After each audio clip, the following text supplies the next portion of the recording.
Ok, bonjour à tous et bienvenue dans ce 9e épisode du Dev du jeudi. Alors, je vais partager mon écran.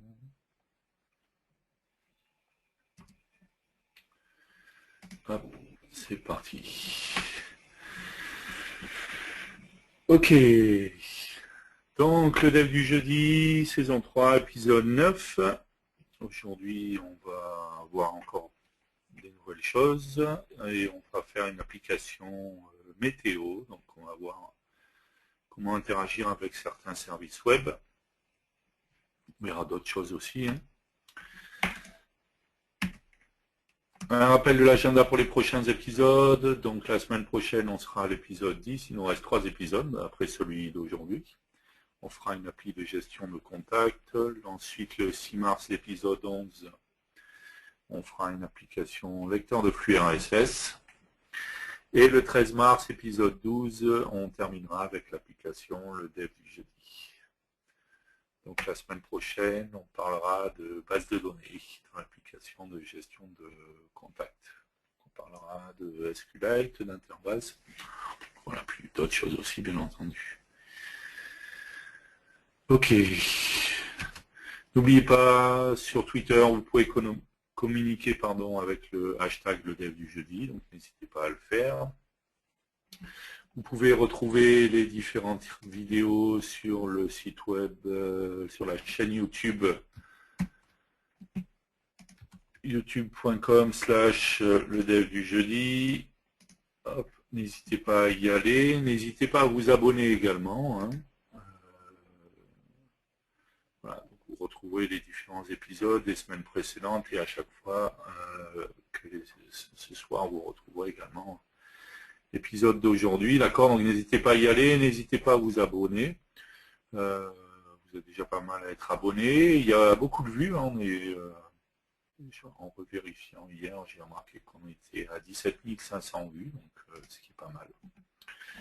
Donc comme quoi, pas mal de monde passe du temps à regarder ces vidéos. Donc encore une fois, n'hésitez pas à y aller.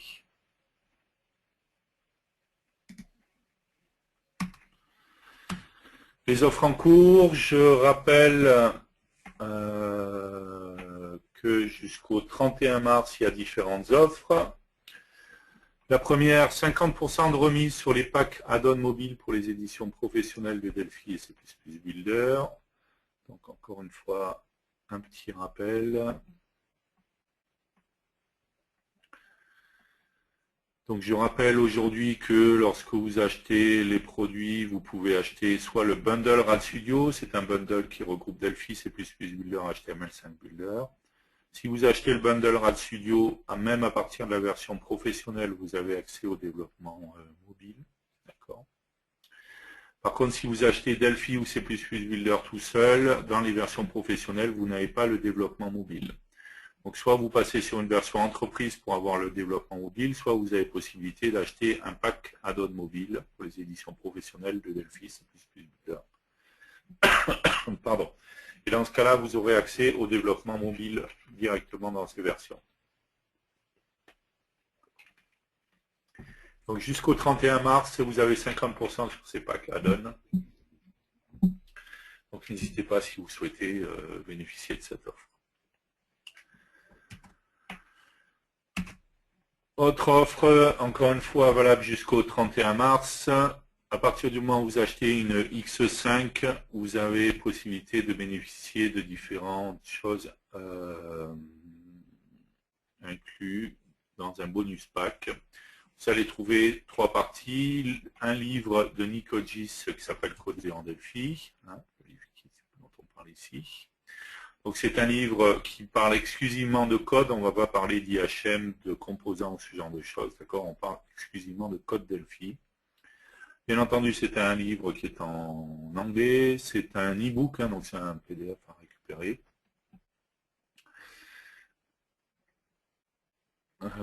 Qu'est-ce qu'il me fait? Ok.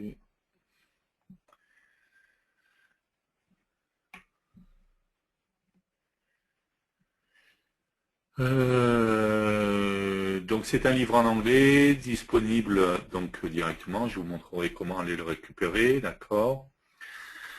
Autre chose que vous avez dans le bonus pack, c'est le convertisseur MIDA VCL vers FMX. Donc MIDA converteur.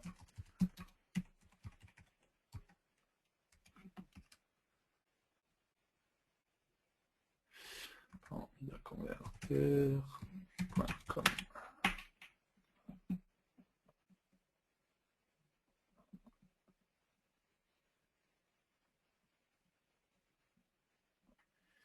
Donc MIDA Converter, c'est un outil qui va vous aider à convertir vos applications VCL vers vos applications vers FireMonkey. Donc il existe plusieurs versions de MIDA Converter. Hop.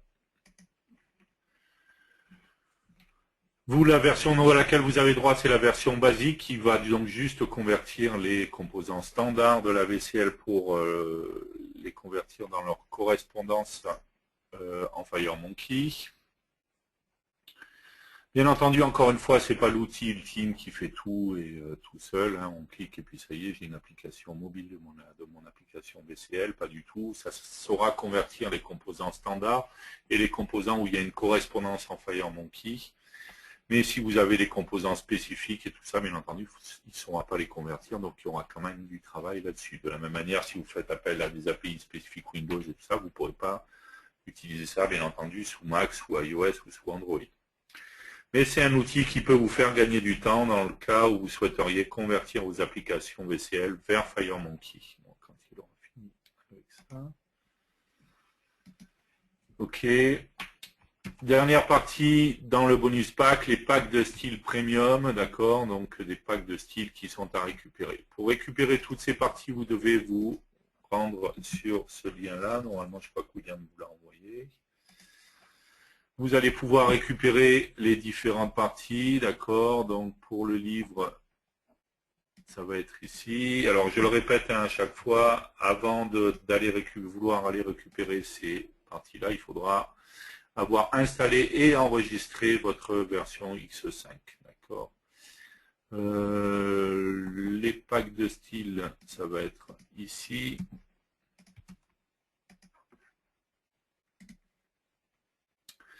Et MIDA Converter,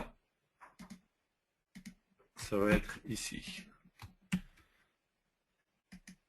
Donc je répète, vous devez avoir installé et enregistré vos versions X5 avant d'aller récupérer tous ces outils-là. D'accord.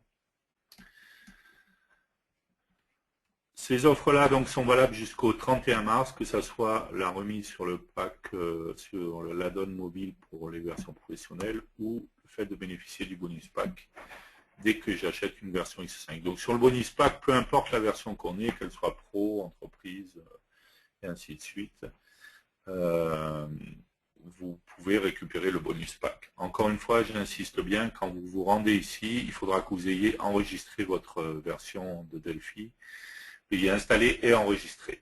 Tout simplement parce que quand vous allez vouloir télécharger, ça va être le cas là, parce que je ne suis pas logué, si je voulais récupérer MIDA Converter, il va me demander de me loguer si je ne suis pas logué, ou si je suis logué, il faudra que je sois logué avec le user qui a enregistré la version X5. Sinon, il ne m'autorisera pas l'accès pour le download. D'accord.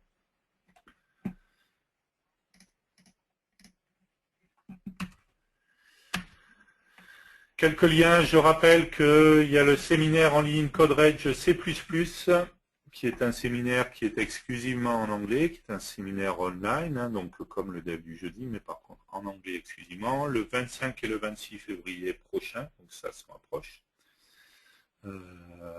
N'hésitez pas à vous inscrire, il suffit juste de vous inscrire et vous pourrez y participer. C'est un séminaire, bien entendu, encore une fois, entièrement gratuit, qui se déroulera en ligne. Attention, c'est des horaires US, donc vous vérifiez par rapport à la France à quoi ça correspond au niveau des horaires. Ici, vous pouvez retrouver l'agenda avec les différentes sessions pour les 2 journées. Hein. Il y a le 25 et le 26 février.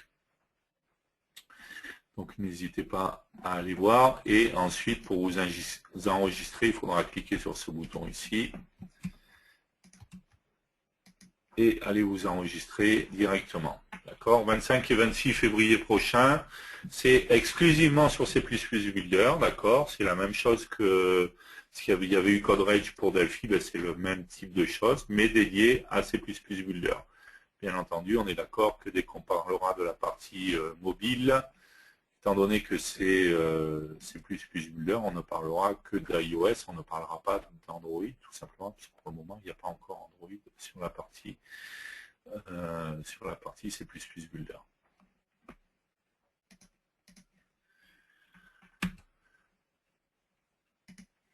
Un replay d'un séminaire en ligne qui avait eu sur Delphi qui nous montrait comment se connecter à des gadgets et des périphériques divers et variés, des Google Glass, un AirDrone, des box domotiques, pour lire des codes barres et ainsi de suite, voilà, plein de choses. N'hésitez pas, sur ce lien-là, il suffit de vous y rendre, de vous en inscrire et vous pourrez récupérer, parce que le séminaire a déjà eu lieu, donc vous pourrez revisualiser la vidéo directement. D'accord.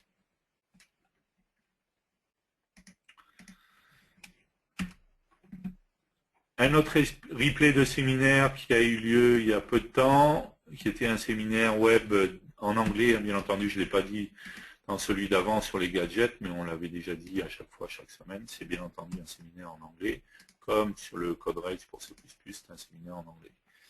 Donc un replay d'un autre séminaire en anglais qui a eu lieu également il n'y a pas très longtemps, qui parlait des tests unitaires avec Delphi, qui était animé par Nick Hodges. Donc n'hésitez pas encore une fois à vous inscrire, vous pourrez revisualiser la vidéo du séminaire. Encore une fois, tout en anglais bien entendu.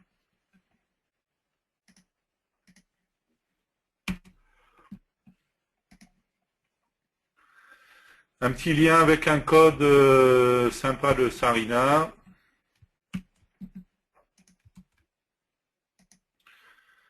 Qui nous montre comment, à partir d'une list view et en utilisant le composant AnyIndicator, je pourrais, vous connaissez ce système-là, hein, quand je suis sur une listbox, de baisser la listbox, d'accord, je reste appuyé et je clique pour baisser la listbox ou la listview, ici c'est avec une listview, et faire afficher en fait le AnyIndicator, faire une recherche pendant ce temps pour réactualiser ma listview.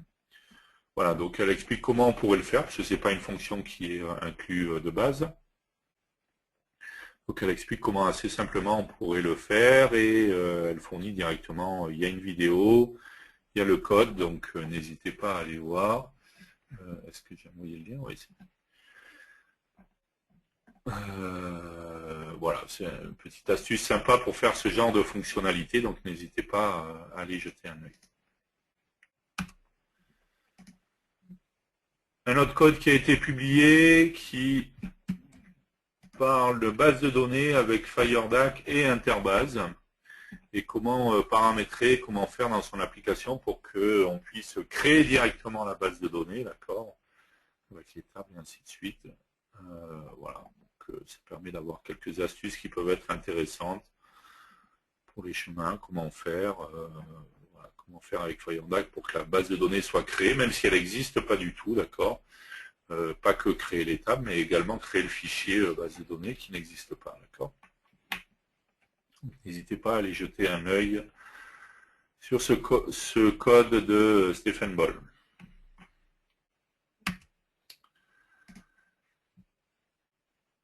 Encore une fois, ça continue toujours, hein, je l'ai dit, on en parle chaque semaine. Après le début jeudi, j'ai mis en place le design du vendredi.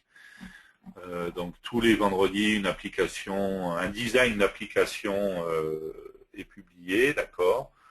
Donc c'est alterné une semaine sur deux. Donc une semaine c'est un design mobile, la semaine suivante c'est un design desktop et ainsi de suite.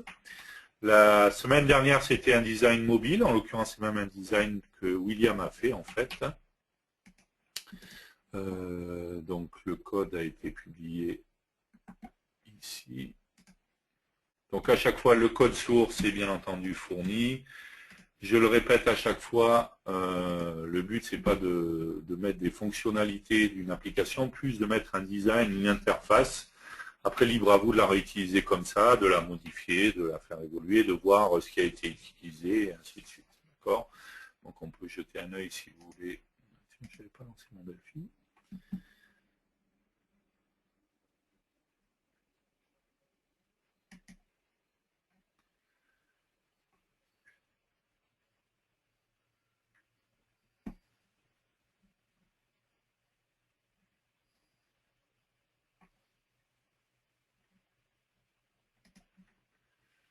On peut aller jeter pour que je vous montre à quoi ça ressemble.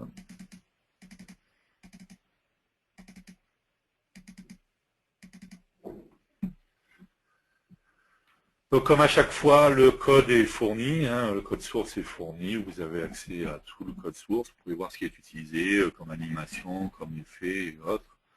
À chaque fois, il y a des fenêtres pour chaque... le but étant d'avoir une fenêtre principale avec des menus. Donc là, même si c'est noir à la conception, on va exécuter pour voir à quoi ça ressemble. Il y a des composants qui sont là, je vous rassure. Et chaque clic sur les menus va rediriger vers une page, d'accord? Il y a toutes les différentes pages. Donc vous pourriez déjà très rapidement, à partir de ça, remplacer les composants qu'il y a sur chaque page et vous auriez votre application directement. Et puis après, vous pouvez le modifier, vous en inspirer, prendre les idées, et ainsi de suite. Donc si on fait un petit test, on peut le faire sur Windows, hein, c'est la même chose. D'accord, donc le principe est de dire, voilà, j'ai des icônes en dessous avec des qui sont les icônes de mon menu, d'accord. Tout est noirci, sauf là où est, bon, ici ma souris sous Windows, mais sur mon téléphone, ça serait mon doigt directement. Je vois même le petit point rouge qui m'indique à quel endroit je suis.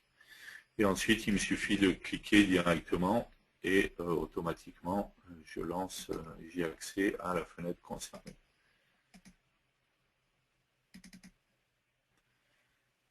Ok.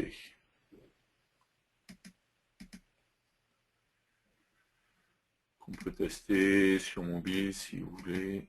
Hop.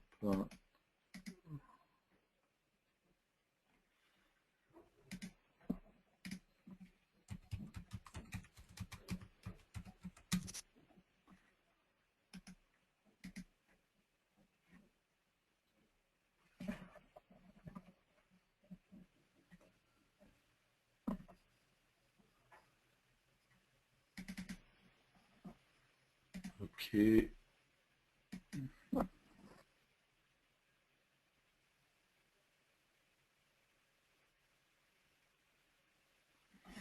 Si je lance pas le VNC, vous n'allez pas voir grand chose.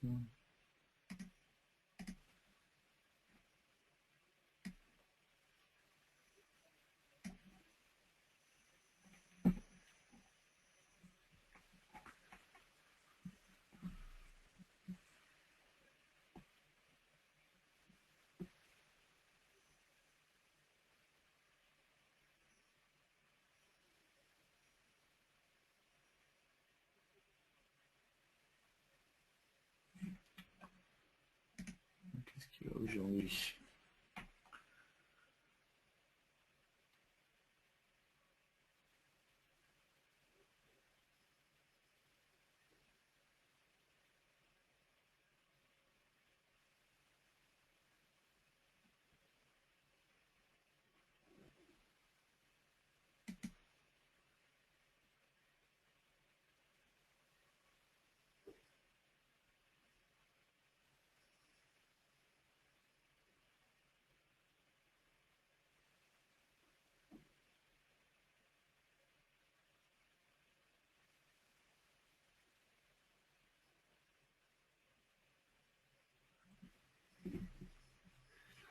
Il est fatigué aujourd'hui, je ne sais pas pourquoi.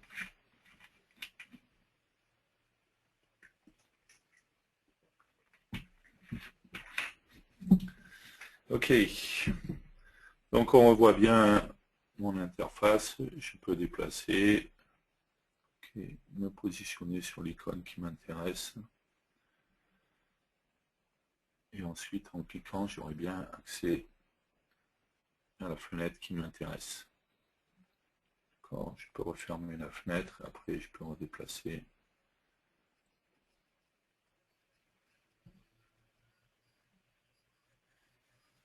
Ok.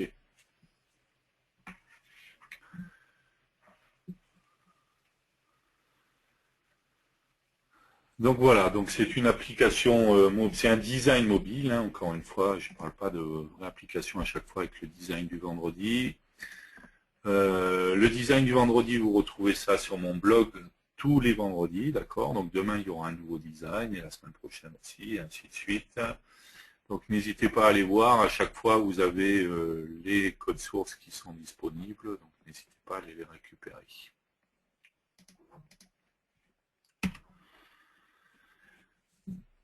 FMX Time, une nouvelle application mobile horloge et timer qui est disponible, d'accord? Donc vous pouvez récupérer le code source directement ici. Ok. Et vous pouvez également installer l'application qui est disponible sur Google Play, qui est ici.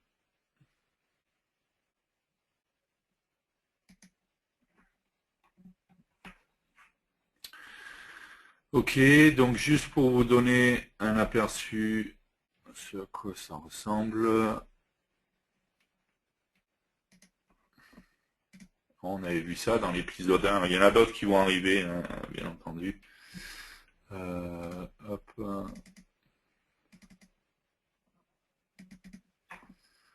Donc encore une fois, il y a les codes sources qui sont disponibles. Hein, donc tout est mis pour les animations et voir comment sont créées les différentes choses. Elle est déjà installée, donc ça sert à rien que je la réinstalle. Donc elle est ici. Voilà, donc c'est une horloge qui va fonctionner en portrait comme en paysage. Hein, il n'y a pas de problème là-dessus, d'accord. L'horloge peut également faire timer, donc on a l'information de l'heure, bien entendu, la date. On peut s'en servir comme timer également.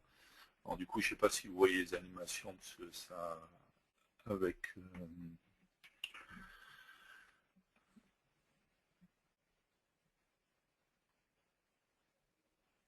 Donc ok, un start, un stop, hein, je peux faire start à nouveau, ok, j'ai bien l'information du chronomètre en dessous. Je peux faire un reset pour revenir à 0, ok, je peux revenir sur l'information clock, enfin pour l'horloge. Et j'ai une petite animation également pour avoir les informations sur l'application. Ok. Bon, comme c'est broadcasté, hein, là, forcément les animations, ça paraît beaucoup moins fluide, mais c'est normal. Je vous assure que c'est fluide, il n'y a pas de souci. Donc voilà, je vous encourage à aller la récupérer. Bien entendu, ça fonctionne sur toutes les plateformes. Hein. Juste pour montrer. Hop. Faire un petit test. Hop. Un petit... Hop.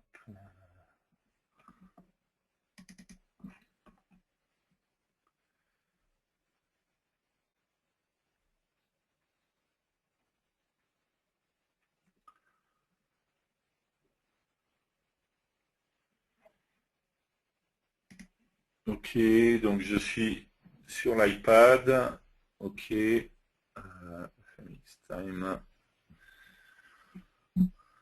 On voit bien que j'ai l'horloge. Pareil, je peux passer en mode chronomètre.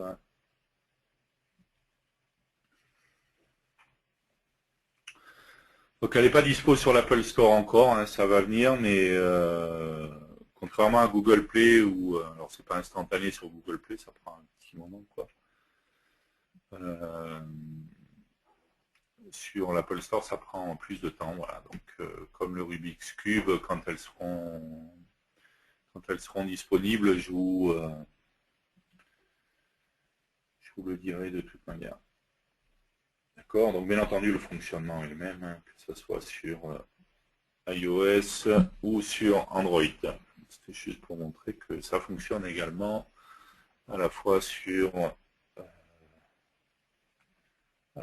iOS et à la fois sur Android. Voilà. Donc c'est la même application, encore une fois, hein, c'est juste une option de compilation, bien entendu. Même si, encore une fois, la conception, j'ai fait un design avec un écran de type Google Nexus 4. Donc on est d'accord que l'iPad va être beaucoup plus grand. Mais tout a été fait pour pouvoir s'agrandir comme il faut. Et donc vous pourrez regarder justement qu'est-ce qui est utilisé, quels sont les composants qui sont utilisés, comment ils sont utilisés. Ok. Juste arrêter ça pour le moment, parce que vu qu'il a l'air d'être là, on va éviter de mettre trop de choses.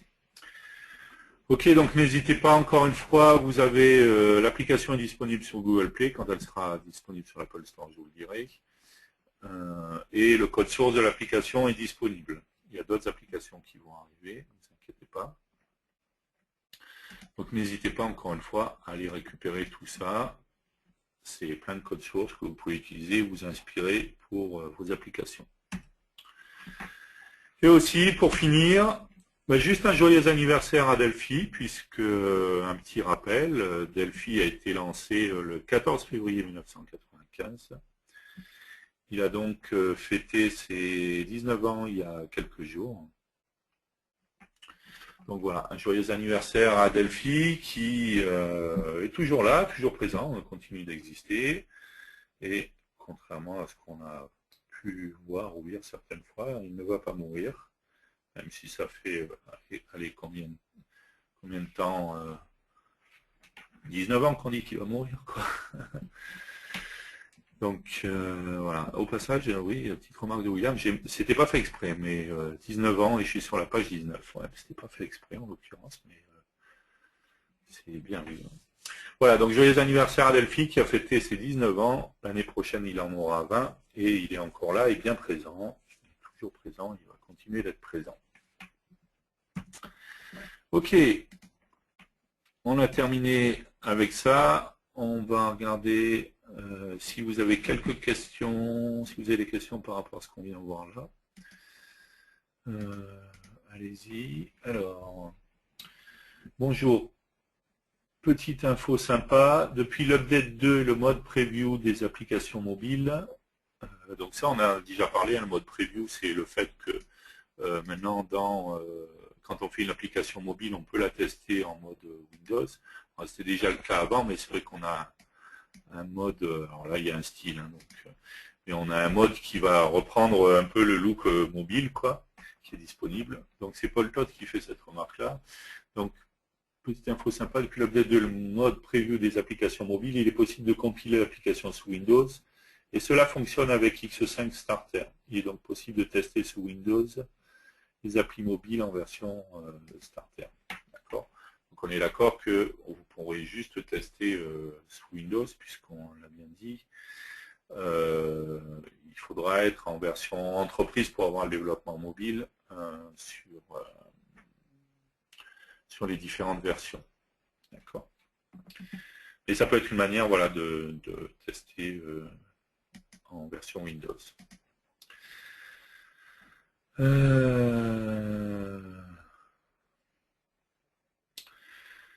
J'ai encore les disquettes, donc c'est une personne qui parlait de Delphi, des premières versions de Delphi, je suppose. Ensuite, qu'est-ce qu'on a comme question? Bonjour Thierry, comment peut-on minimiser une application Android, car la taille d'un APK avec une forme et un bouton me semble bien grosse, 5 mégas.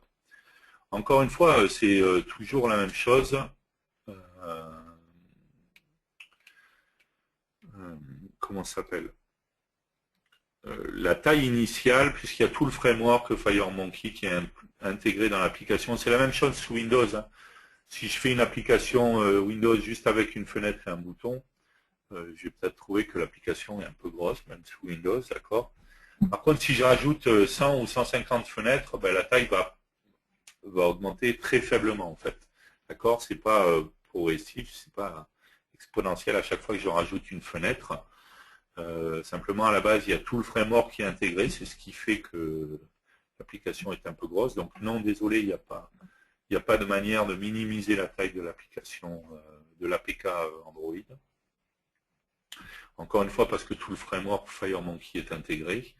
Par contre, si vous rajoutez plein de choses, vous verrez qu'elle progresse très très peu au niveau taille, quoi. Sauf si vous mettez plein d'images énormes à l'intérieur, bien entendu. Mais sinon, vous verrez que ça...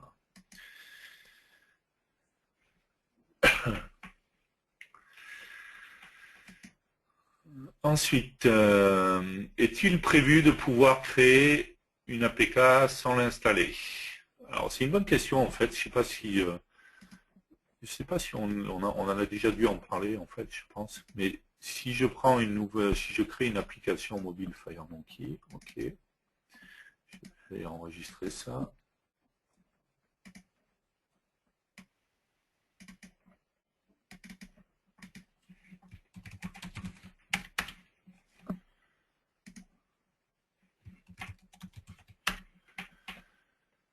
Ok, donc peu importe hein, ce qu'on met dans l'application.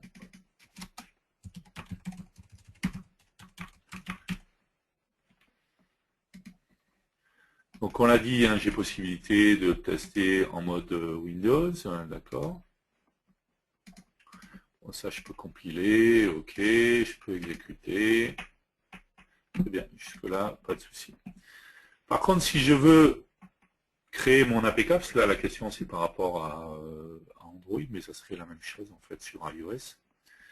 Si je fais juste projet, donc si je choisis ma plateforme Android, mon Nexus 4 par exemple, d'accord, si je fais juste projet et construire, alors il va préparer les fichiers en fait, mais en l'occurrence il ne va pas compiler l'application. La compilation et la création du fichier APK se fera seulement à l'exécution. En fait, si je m'amuse à aller voir, application, hop.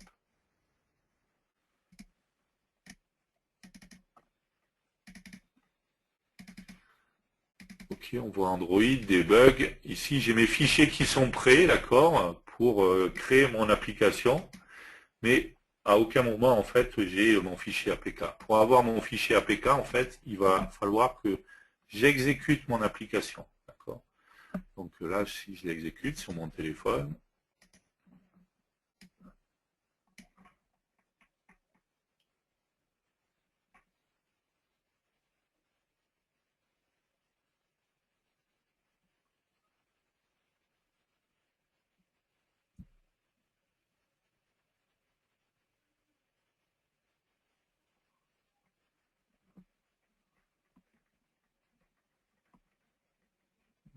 qui est fatigué. Ok, donc là, cette fois, j'ai mon application qui a été exécutée. À partir de ce moment-là, quand je retourne en debug, je vais avoir un sous-répertoire cette fois, avec tous les fichiers qui ont permis de générer le fichier APK.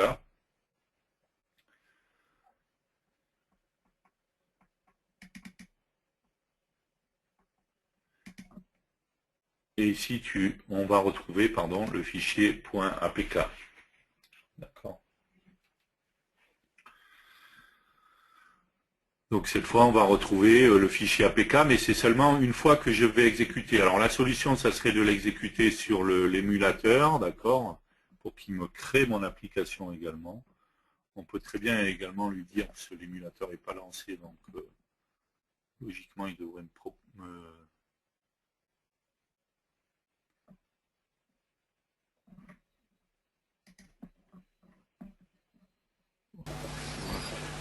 Salut Thierry. Voilà, on voit que... Salut William. Tiens, ouais, justement, par rapport à ça, si tu dis non, Ouais, et que tu le mets-le en, bien sûr. ouais, justement, mets-le en release, histoire de prouver que justement ça va être créé. Et comme ça, on va voir en plus que la taille est moindre. Donc, quitte à pas avoir du débugage, etc., je vous conseille vivement de le faire en release parce que forcément, il n'y a pas toutes les infos de débugage dans votre application. Donc là, je choisis l'émulateur. Je vais pas le lancer parce qu'on sait tous que l'émulateur est lent et que c'est pas terrible, quoi. Et qui marche pas sous VM par rapport au cas client, la demande qui est justement faite là. Et là, on voit en release que j'ai mon sous-répertoire bin, et mon fichier APK a bien été créé. 10h37, 10h37, mon fichier APK vient d'être créé. D'accord. Ici, je peux faire non, du coup, comme ça, je perds pas de temps à lancer l'émulateur. Mais disons que ça serait une des solutions. Mais ce qui est sûr, en tout cas, c'est que pour avoir la génération du fichier APK sur la partie mobile, et ce serait la même chose pour iOS. Il faut exécuter en fait. Je ne peux pas, comme sous Windows, on est d'accord, quand je suis sous Windows, si je fais juste construire, en fait, il me construit bien l'application, l'exé, quoi. Et là, quand je fais construire, il me crée le fichier, le .so, et tous les fichiers nécessaires pour l'APK, mais il ne me génère pas l'APK. Donc la solution, ça serait ça, quoi, en fait, pour ceux qui veulent pas tester, transférer directement, enfin, l'exécuter directement sur le téléphone. Alors, il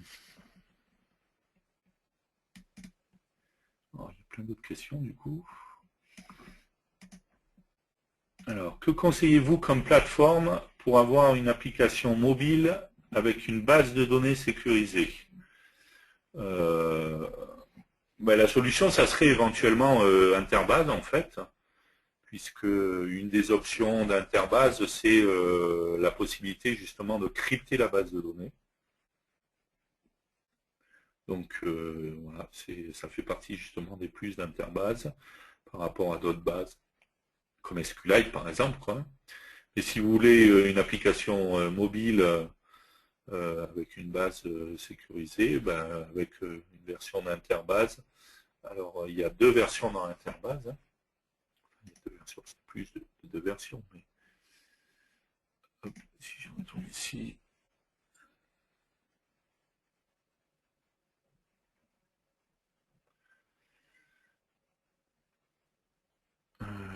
Hop, Interbase X3.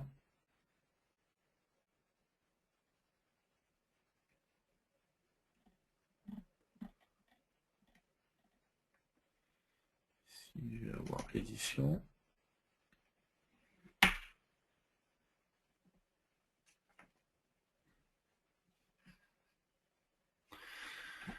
Donc on a une version qui est une version eBay Lite, qui est une version gratuite, d'accord, d'Interbase, qui va fonctionner que pour Android et iOS. Dès que vous achetez une version X5, en fait, vous avez droit à une version eBay Lite. Il y a plusieurs limitations, notamment le nombre de cœurs qui sont pris en compte, le nombre de connexions par utilisateur.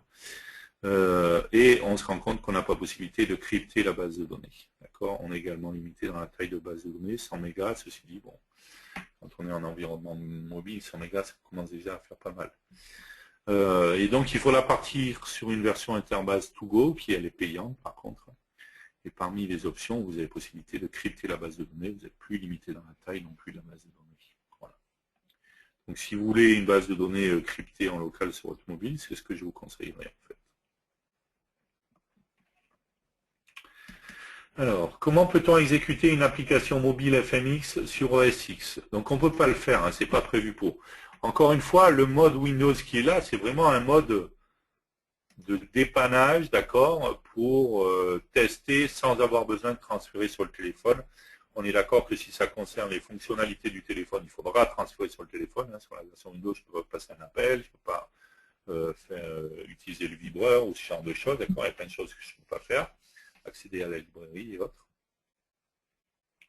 Le mode Windows est plus là pour tester l'IHM, l'interface, vérifier les enchaînements, tout ça, que ça fonctionne correctement. C'est pas un mode qui est fait pour, au final, avoir une vraie application que je vais utiliser dans le monde réel, parce que il y a plein de choses en mobile qui fonctionneront pas dans le mode Windows 32 bits, d'accord. Donc il n'est pas prévu d'avoir une version OS X des applications mobiles. Ça n'a encore une fois aucun intérêt. On est bien d'accord que le mode Windows est vraiment là pour s'aider à tester rapidement. Mais il y a très peu de chances qu'on design de la même manière une application mobile desktop et une application desktop et une application mobile. Ça reste deux environnements très différents et ergonomiquement parlant, c'est quand même très très différent. Donc non, c'est pas possible. Quand on veut faire une application de bureau, on va faire une application de bureau, d'accord? C'est deux projets différents, même si ça n'empêcherait pas, si on voulait, à la rigueur, de partager des choses entre des fenêtres. Encore une fois, je pense que ça n'a aucun intérêt de vouloir reproduire, au même titre que ça n'a pas d'intérêt de vouloir reproduire sur un mobile une fenêtre prévue pour du desktop, et dans l'autre sens également, une fenêtre mobile prévue pour du mobile, vouloir la reproduire sur un environnement desktop, ça n'a aucun intérêt, quoi. D'ailleurs pour ça que dans les designs du vendredi, hein, initialement la première fois j'avais fait un design qui était à la fois desktop et mobile, mais on se rend compte très rapidement que ça colle pas, que ça peut pas aller, quoi, que c'est pas cohérent, et c'est pas fait pour, quoi, en fait. Hein. Ergonomiquement parlant, quoi, je veux dire, c'est pas, ça va pas. Donc c'est pour ça que maintenant, à chaque fois, il y a le design desktop et le design mobile. Donc voilà, donc c'est pas prévu de pouvoir faire ça. Peux-tu nous expliquer les informations de version du projet pour Android dans la X5? Les informations de version projet, options. Les informations de version, on en reparlera quand on déploiera, hein, dans le dernier épisode, le dev du jeudi, on créera l'application le dev du jeudi, on la déploiera, je vous montrerai comment la déployer sur Google Play et sur iOS. Vous verrez qu'on a des choses qui sont différentes selon ce qu'on veut faire. Le package, c'est le nom du package, hein, donc $modulename, il va reprendre le nom de mon application. Le label, ça va être le nom qui va être affiché. Par exemple, si vous regardez, je ne sais pas si je l'ai gardé. Hop, voilà. FMX Time, ça c'est le label, d'accord, tout simplement parce qu'il y a un espace, d'accord. Alors que c'est pas le cas dans le package, ça peut pas être le cas en fait dans le package, d'accord. Donc c'est différent. Après il y a le numéro de version. Mais si on se base sur périphérique iOS, vous verrez que voilà, les options sont différentes, même s'il y a des choses qu'on retrouve qui vont se ressembler. Le display name, par exemple, voilà, c'est ce qui correspondrait de l'autre côté au label.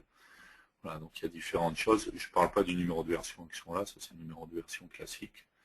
Donc on reviendra là-dessus sur iOS. On peut choisir aussi sur quel type de device ça va être prévu. Si mon application est prévue que pour iPhone, par exemple, ou que pour iPad, et ainsi de suite, quoi. On reviendra là-dessus justement sur le dernier épisode, puisqu'on ira jusqu'au déploiement, d'accord. Donc on expliquera comment déployer, comment sur Android je vais générer mes fichiers, mes certificats et autres, pareil sur iOS. Voilà. Donc on verra qu'il y a plein de choses qui sont prévues et comment ça se passe.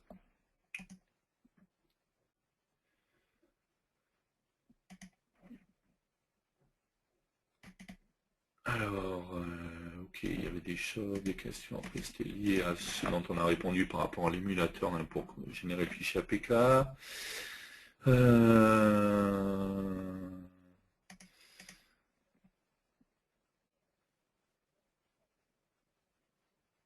À tout hasard, sauriez-vous pourquoi sur certains projets je n'ai pas la ligne plateforme cible?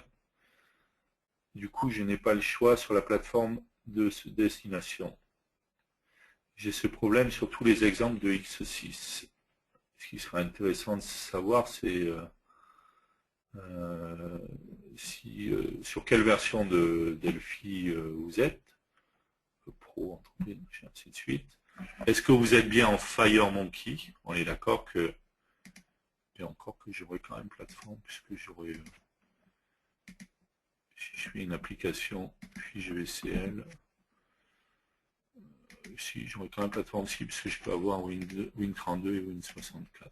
Mais bon, j'aurais que Windows en tout cas en l'occurrence. Ce qui serait intéressant de savoir, c'est quelle version de Delphi vous êtes, ou dans quelle version de Delphi vous êtes en fait.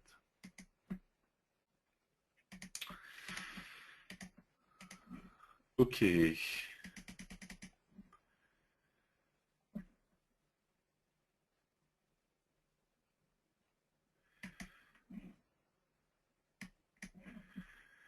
Pas ce problème sur mes projets.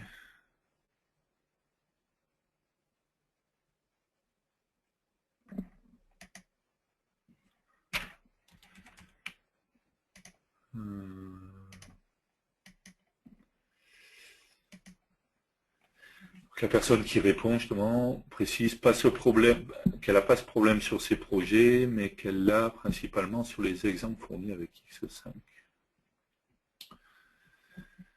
Bizarre.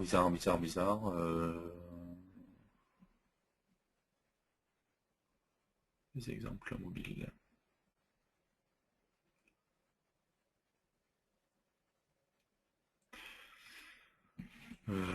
Enfin, moi, j'ai pas ce genre de souci, hein, on peut le montrer si vous voulez, mais hop, si je vais sur les exemples, 1, 0, sample, FireMonkey mobile, je sais pas, n'importe quoi on peut prendre. Visio, tiens. Player, allez. Alors ici j'ai bien plateforme cible, hein. Par défaut j'ai que les plateformes mobiles, celle qui est pas c'est la Windows 32 bits, mais rien m'empêche de la rajouter quoi. Donc, là comme ça je sais pas. Par contre si vous pouvez, ouais, a priori donc si vous me dites que vous n'avez pas ce problème sur vos projets, donc c'est que vous avez au moins une version entreprise je suppose.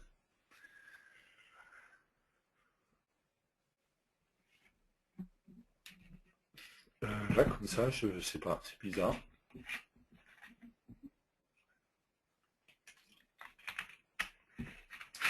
Ce qui est sûr par contre c'est que mais bon enfin ça n'empêche pas le plateforme cible quoi. Ça doit être le cas, ça c'est des vieilles démos d'ailleurs. Si je regarde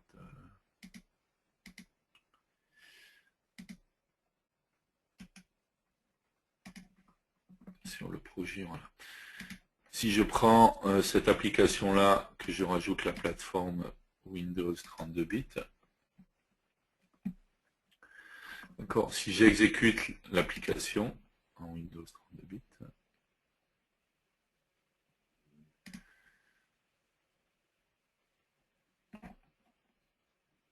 ouais d'accord, donc là il y a des particularités UDEF, avec des UDEF Android. On va en prendre une autre, on va prendre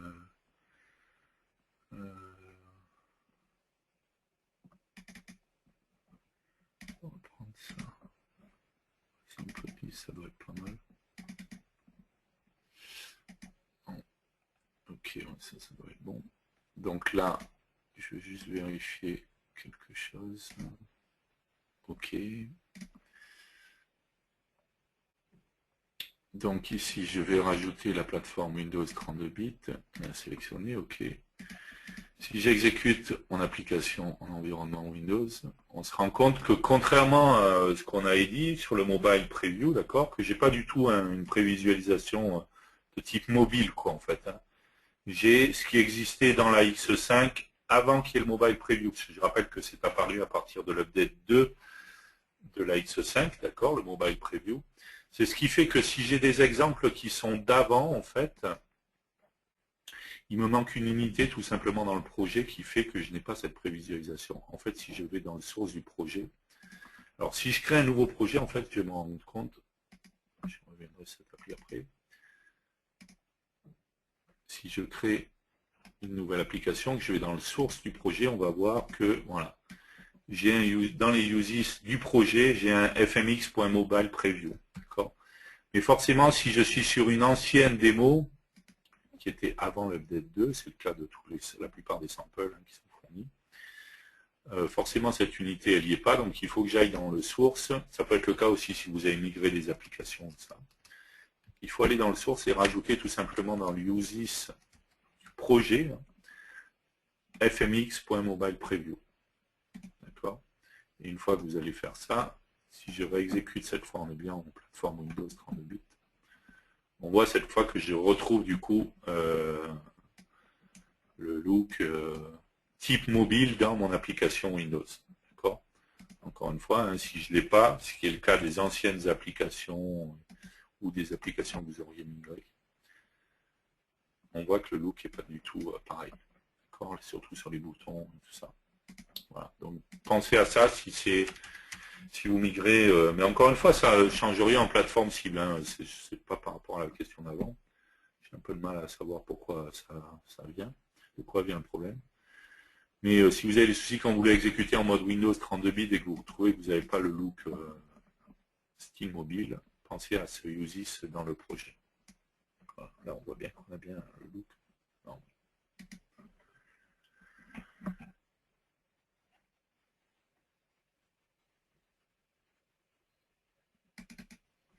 Ok.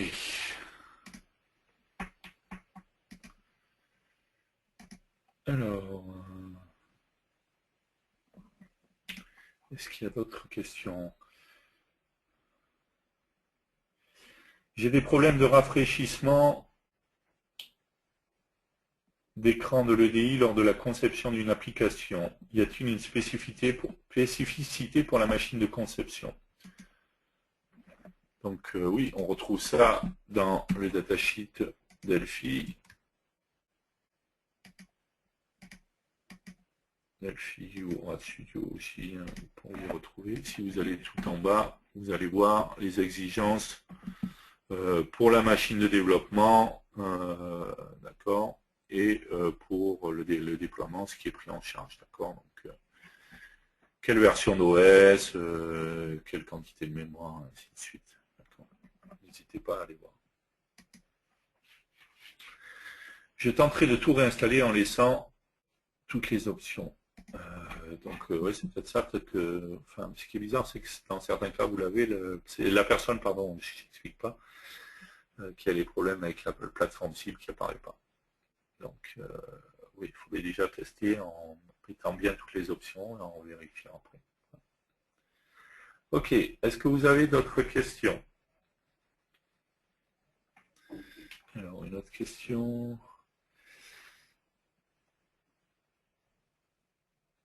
Bonjour, j'ai testé Delphi X5 pour Mac. En mettant l'exécutable compilé plus la librairie sur une clé USB, arrivé sur le Mac, ça marche, sauf les zones d'édition et les saisies au clavier. Faut-il obligatoirement passer par PA Server? Pas obligatoirement pour le Mac, en fait, il y avait même un outil, je l'ai peut-être gardé, il n'est pas là. Il y avait un outil.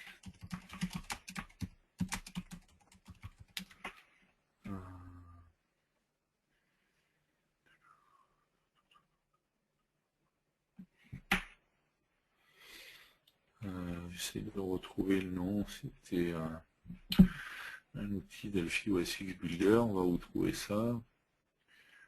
C'est le principe de l'application Mac, en fait. Mac, pardon. C'est un package en fait de tous les fichiers. Hein.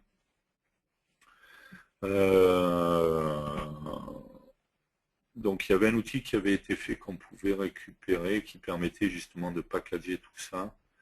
Puisqu'encore une fois, on est d'accord que quand je peux prendre, si je fais une nouvelle application de bureau FireMonkey, HD, d'accord. Enregistrer le projet sous. Hop, on va aller enregistrer ça là-dedans.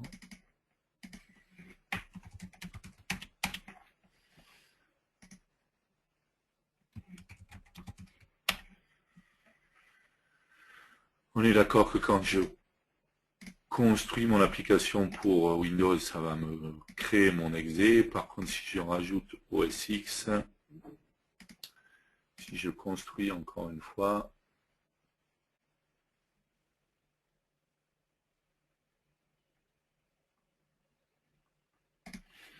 et que je regarde, hop, démo 2 sur OS X, en fait, je retrouve la liste des fichiers qui vont permettre de créer mon fichier, mon app, quoi, en fait, hein, OS X. Donc, il suffit. Alors, ça s'appelle a priori Delphi OS X Bundler. Voilà, c'est ça. Si je me trompe pas, pardon. C'était ce lien-là.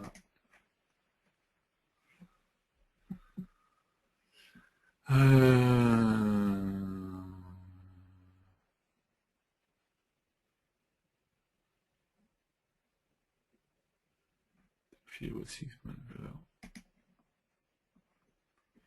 Voilà, donc c'est là que vous le trouvez. Voilà, il y a un outil Delphi OS X Bundler. C'est assez simple à mettre en place. Et ça va vous packager. Si vous voulez pas vous servir du PA Server, hein, parce qu'encore une fois, le PA Server, sinon il package tout, il transfère tout. Voilà, donc vous pouvez réutiliser cet outil. Je crois qu'il y avait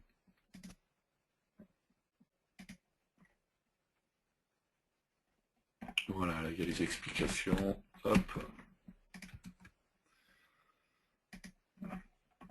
Donc je ne l'ai pas gardé, c'est vrai que je ne l'ai pas sur ma machine, mais après en le mettant dans Outils, vous pouvez compiler, puis vous appelez dans Outils, il va vous packager l'application. Voilà. Ça serait une solution pour éventuellement voilà, packager votre application OS X sans passer par le PA Server. Alors, d'autres questions, je vois. Combien de personnes connectées lors des dernières semaines en moyenne? On était dans les 80 à peu près. En général, on est entre les 70, 80 et 100. Quoi. Ça dépend un peu des épisodes, mais la moyenne, ouais, c'est aux alentours des 80, on va dire. J'ai testé le dernier design du vendredi que tu as fait. Ça fait laguer mon PC au point même de n'avoir plus aucun accès à toutes les applications. Tout était figé. Je me demande si les ressources matérielles utilisées ne sont pas excessives pour garder la fluidité sur un mobile. Ce que je ne comprends pas, c'est que ça fait laguer le PC. Et alors, en test sur le PC, alors dans ce cas, je ne sais pas. Parce qu'une fois que c'est sur le mobile, je ne vois pas. Après qu'il y ait peut-être certaines parties qui soient plus lentes, je ne sais pas. Après, il faut peut-être voir quelle est la machine ou ce genre de choses. Il y a plein de choses qui rentrent en compte. Avec FireMonkey, ensuite, on va beaucoup utiliser tout ce qui est graphisme, notamment comme c'est des designs, hein, donc c'est vrai qu'il y a beaucoup de choses au niveau graphisme, animation et effet, quoi. Donc je sais pas après selon sur quel téléphone vous déployez ou quoi, quel est le processeur graphique, est-ce que c'est assez puissant ou pas, j'en sais rien en fait. Bonjour, j'essaye de migrer une application FMX de bureau vers le mobile. L'événement on-key down ne se produit pas sur le clavier numérique du téléphone. Est-ce normal? Oui, c'est normal, oui, tout à fait. Puisque quand on appelle le clavier, en fait, c'est quand on a une zone de saisie en fait sur le téléphone, il n'y a pas d'événement on-key down qui est déclenché sur la fenêtre parce que c'est l'appel à l'API spécifique pour le clavier qui lui va directement mettre à jour le champ de saisie, quoi. En fait, voilà. Donc l'événement on-key down ne se produira pas. Oui, je suis d'accord.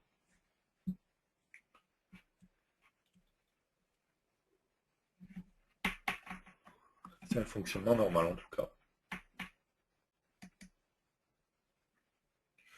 Parce que le clavier n'est pas dans Delphi encore une fois. Hein. C'est pas quelque chose qui est dans Delphi. On fait l'appel, on lance l'API pour afficher le clavier directement. Par contre, si vous allez taper dans le clavier et rediriger directement sur la zone de saisie. Ok, est-ce que vous avez d'autres questions? Non, bah, du coup, il est déjà 11 heures. Donc, on va faire une petite pause et puis après, on recommencera. Hop, je vais fermer tout cela, en profiter.